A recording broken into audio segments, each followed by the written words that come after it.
अस्सलाम वालेकुम जी। मेरा नाम सुहेल अब्बास है और आप देख रहे हैं learn with Suhail official YouTube channel. नाज़रीन, आज हम एक और अपना करंट अफेयर का ही टॉपिक है वो देखेंगे, Pakistan politicians dilemma and the way forward. उसके अंदर हम देखेंगे पाकिस्तान के जो पॉलिटिशियंस हैं उनके मसाइल क्या हैं और द वे फॉरवर्ड क्या है। जो अभी रिसेंटली एक इशू पाकिस्तान के अंदर जनरेट हुआ था जब हमारे प्रेसिडेंट जो आरिफ अलवी साहब थे उन्होंने डेट दे दी थी इलेक्शन की। और उसके ऊपर तकरीबन अब सुप्रीम कोर्ट का फैसला आ भी गया है और उन्होंने भी कहा है कि 90 डेज के अंदर अंदर आप इलेक्शन करवाएं। ठीक है। ये तो एक एक जस्ट इशू था, इसके ऊपर ये मैंने एक ऑलरेडी वीडियो बनाई थी। अगर आपने ये नहीं देखी तो आप इसे देख सकते हैं, और ये दो वीडियोस ऑलरेडी मैं इलेक्शंस के ऊपर बना चुका हूँ। अब मसला क्या है कि जो आज हमने डिस्कस करना है, हमारी जो पॉलिटिकल एलीट है वो काफ़ी इमेच्योर है, क्योंकि नई नई हिस्ट्री है पाकिस्तान की, नया नया मुल्क है। इतना ज़्यादा इसकी कोई लंबी हिस्ट्री है नहीं।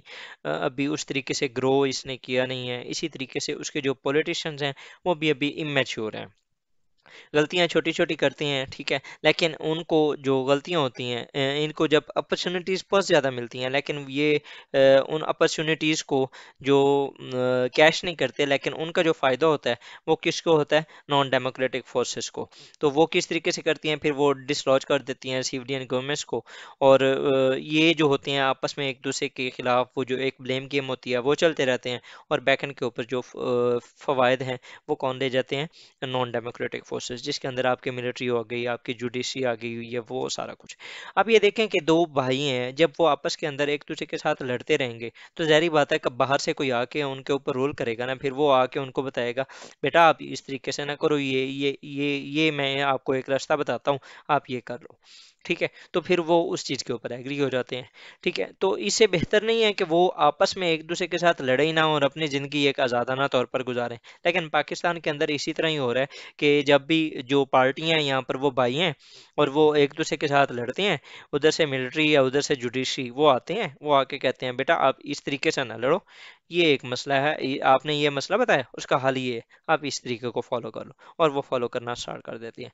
जब वो किसी एक चीज़ के ऊपर नहीं आते तो फिर वो उनको स्टार्ट हटाते हैं, उनको कहते हैं तुम निकलो, तुम यहाँ पर रहने के हकदार ही नहीं हो, और वहां पर आके खुद बैठ जाते हैं। ये मैं स्टोरी सुना रहा हूँ मार्शल लॉ की। ठीक है, तो समटाइम्स ये भी होता है कि वो एक बंदा नहीं आता, वो दो चार आते हैं और वो आके इनको साइड पे कर देते हैं, और उनकी जगह पे वो आपस में एक दूसरे के साथ कम्बिनेशन करके वो वहां पर रूल करना स्टार्ट कर देते हैं। अच्छा, अभी हुआ क्या है, अभी इस टाइम जो पाकिस्तान के अंदर जो स्टेलमेट है वो क्या है? जो पीटीआई है वो does not want to show any flexibility regarding their election demands, और जो पीडीएम की गवर्नमेंट है वो, क्योंकि उसको इस वक्त वो बहुत ही माड़े हालात से गुजर रही है। उसने देखा है जिस तरीके से इलेक्शन सॉरी इकॉनमी का हाल देख लें, आप अवाम का हाल देख लें, वो किस तरीके से नून लीग के खिलाफ हो चुकी है। Almost almost to some extent, मतलब कि उनको जिस तरीके से महंगाई ने आके घेरा हुआ है उसकी वजह से, तो वो अभी इस कंडीशन में नहीं है कि इलेक्शंस करवाए जाएं। तो ये इनके दरमियान अब एक चाहती है कि इलेक्शन फौरन हो, दूसरे कहते हैं कि नहीं अभी इलेक्शन नहीं होने चाहिए। तो यहाँ पर इनका स्टेलमेट आ चुका है, और हमेशा जब भी स्टेलमेट आया, ये पहली बार नहीं आया पाकिस्तान के अंदर। अगर आप हिस्ट्री देखें तो जो पहले 13 साल थे पाकिस्तान के, मतलब कि 1947 से लेकर 1958 तक आप देखें तो उसके अंदर तकरीबन 6 से 7 हमारे जो गवर्नमेंट्स थी वो काफ़ी चेंज हुई थी। ठीक है, हमारे मल्टीपल जो एक फ्रीक्वेंट हमारे प्राइम मिनिस्टर थे वो काफ़ी चेंज हुए थे। उसके बाद अगर देखें तो 1970s के अंदर अगेन एक स्टेलमेंट हुआ भुट्टो और मुजीब के दरमियान, और इमरजेंस ऑफ बांग्लादेश उसी का एक हिस्सा थी।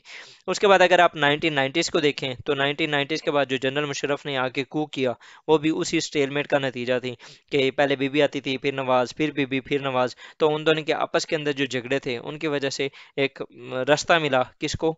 नॉन डेमोक्रेटिक फोर्सेस को, वो आई और उन्होंने आके रूल किया। फिर उसके बाद जब 2008 से ऑनवर्ड भी अगर आप देखें तो पीपी और जो हमारी नवाज लीग थी, एम एल पी एम एल एन, उनके दरमियान कभी भी इस तरीके से एक जो डेमोक्रेटिक अलायंस था वो जनरेट नहीं हुआ था। अभी भी वो अपनी कुछ ऐसे ही बस उन्होंने क्योंकि एक कंबाइन ऑफेंसिव खेलना था अगेंस्ट पीटीआई, तो इस वजह से वो एक 13 पार्टियों का एक जो पीडीएम बना और उसके जरिए से वो इस टाइम गवर्नमेंट बना चुके हैं। तो कहने का मतलब ये है कि जो इस टाइम स्टेलमेट है पीटीआई और पीएमएलएन के दरमियान, ये पहली बार नहीं हुआ। मुल्क के अंदर पहले भी 3 से 4 बार इस तरीके के मसाइल हो चुके हैं, लेकिन हर बार जो फायदा हुआ है वो किसका हुआ है? नॉन डेमोक्रेटिक फोर्सेस का। तो होना क्या चाहिए? ये बेनिफैक्टर्स हमेशा क्या होते हैं? या डिक्टेटरशिप आ जाती है, ठीक है, या मार्शल लॉ वगैरह कुछ भी इस तरीके से होता है, या फिर डॉक्ट्रिन ऑफ नेसेसिटी लग जाता है। ये भी वही इसी को ही जस्टिफाई करने के लिए ही आके लगता है। बहरहाल जब भी आपस में ये एक दूसरे के साथ लड़ते हैं तो इनको समझ जाना चाहिए, इनको इस चीज़ को अब अंडरस्टैंड कर लेना चाहिए कि हमारी जो आपस में लड़ाई है उनसे फ़ायदा किसी और का होना है, ठीक है।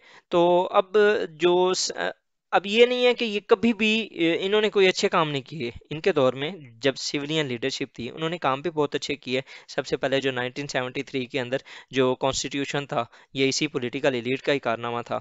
उसके बाद जी जो 1971 के अंदर जो हमारी जंग हुई थी और प्रिजनर्स को वापस लाया गया था, इसी सिविलियन पॉलिटिकल एलीट ने किया। एबोलिशन ऑफ एट्थ अमेंडमेंट, ये इसी का कारनामा था। 18th अमेंडमेंट जो कि लैंडमार्क कंसिडर किया जाता है, इसी पॉलिटिकल एलीट का ही कारनामा था। जब यहाँ पर भी तो ये इतने जो बड़े बड़े स्टेप्स थे इसके ऊपर इसने बहुत अच्छे तरीके से जब सर्वाइव किया, तो ये छोटे मोटे जो इश्यूज होते हैं उनके ऊपर इतना ज़्यादा मसला क्यों बना लेते हैं? ठीक है। अब अगर इसके ब्लंडर्स की बात की जाए तो नैब का बनना, ठीक है, जो कि एक सिर्फ जस्ट पॉलिटिकल विक्टिमाइजेशन की गेम है। ये मैं एक वीडियो ऑलरेडी पॉलिटिकल विक्टिमाइजेशन के ऊपर बना चुका हूँ, आप उसको देख सकते हैं। उसके बाद जी पैका मीडिया के ऊपर उसको सप्रेस करना, अपने जो सिर्फ एजेंडा है उसको फॉलो करवाना। उसके अलावा जुडिशरी को अनअकाउंटेबल ठहराना, मतलब कि उसके ऊपर कोई किसी किस्म का कोई चेक नहीं होता। आर्टिकल 62 63 इसको इतना ज़्यादा इग्नोर कर देना, मतलब कि इसके ऊपर कोई काम ना करना। अब देखें मल्टीपल इस तरह की जो गवर्नमेंट्स हैं, 58(2) भी ये 58(2) भी हो गया, 62 63 आर्टिकल, ये सारे क्या हैं? ये कंट्रोवर्शियल आर्टिकल्स हैं जो मुल्क के अंदर इन्होंने जो डेमोक्रेटिक प्रोसेस है उसको बहुत ज़्यादा हर्ट किया है। इसको इग्नोर कर देना। उसके बाद ये अपीजिंग राइट विंग फोर्सेस, मतलब कि आपकी जो रिलीजियस पार्टीज होती हैं, टीएलपी हो गई, या इस तरीके के जितने भी एक आउटफिट्स होते हैं रिलीजियस आउटफिट्स, उनकी आप बातों उनके सामने जब आप सरेंडर करेंगे तो वो उनको शह मिलती है इस तरह के कामों में, और वो फिर हर आए रोज़ वो मुल्क को नुकसान पहुंचाने के चक्रों में होते हैं। अब इसका वे फॉरवर्ड क्या है? सबसे पहले इस time for the time being एक आल पार्टीज कॉन्फ्रेंस होनी चाहिए जिसके अंदर सारी पार्टीज बैठें, बैठ के डिसाइड करें, कॉन्स्टिट्यूशन को आप होल्ड करें, ठीक है। मतलब कि उनको एक चार्टर ऑफ डेमोक्रेसी दोबारा साइन करना चाहिए, ठीक है, कि हम कुछ चीज़ें जिनके ऊपर उनका इख्तलाफ है, लाइक एक अगर बंदा चाहता है करप्शन की, तो करप्शन की बात करें और उसको रिजॉल्व करें। इस तरीके से और भी जितने भी मसाइल हैं उनके, उनको डिस्कस करें। बैठ के डिस्कस करने से ही मसले हल होते हैं। रोडों के ऊपर जो जिस तरीके से आजकल स्ट्रीट्स पॉलिटिक्स है वो चल रही है, मैंने इसके ऊपर भी एक टॉपिक बनाया हुआ है, क्या स्ट्रीट पॉलिटिक्स जो है वो हमारे मसाइल हल कर सकती है। शायद इसके ऊपर मैंने प्रॉपर ऐसे की आउटलाइन लिखी थी, उसको आप देख लीजिएगा। उसके बाद जी the court should allow the caretaker setup in Lahore and Peshawar to continue till one is also created in Islamabad. अब देखें हमारे नवंबर के अंदर, नवंबर 2023 के अंदर हमारे इलेक्शन होने हैं फेडरल के, ठीक है, जो एक कौमी असम्बली का इलेक्शन होना है, जनरल इलेक्शन होना है। तो क्यों ना अर्ली जो हैं वो उनको डिसॉल्व किया जाए, ठीक है, और एक नए सिरे से इलेक्शन करवा देने चाहिए। अब 2 3 माह 4 माह इसका इतना ज़्यादा मसला तो है नहीं। या फिर इस तरीके से किया जाए कि जिस तरह लाहौर और पेशावर के अंदर अभी चल रही हैं चीज़ें, इनको चलते रहना चाहिए।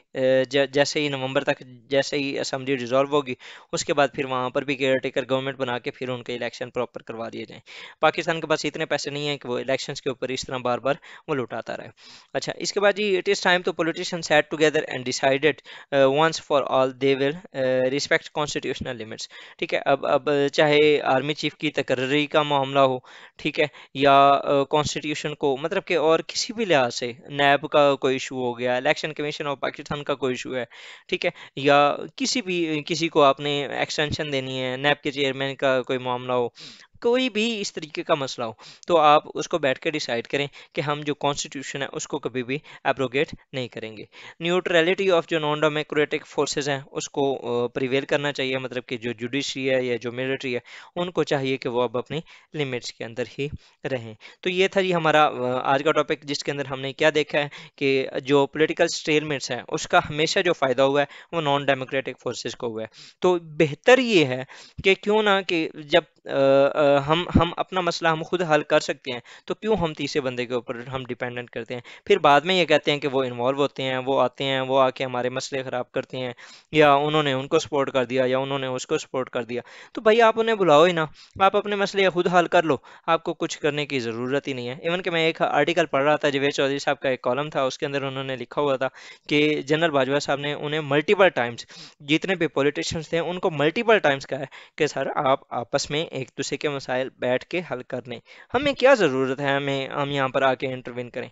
ठीक है, लेकिन जब ज़ाहिर बात है पॉलिटिशियंस जो जब एक दूसरे के साथ लिटरली किसी भी कोई इतने ज़्यादा मसला मसाइल होते ही नहीं है, जस्ट सिर्फ अना की खातिर वो एक दूसरे के साथ लड़ते हैं और अल्टीमेटली उनको इंटरवीन करना पड़ता है।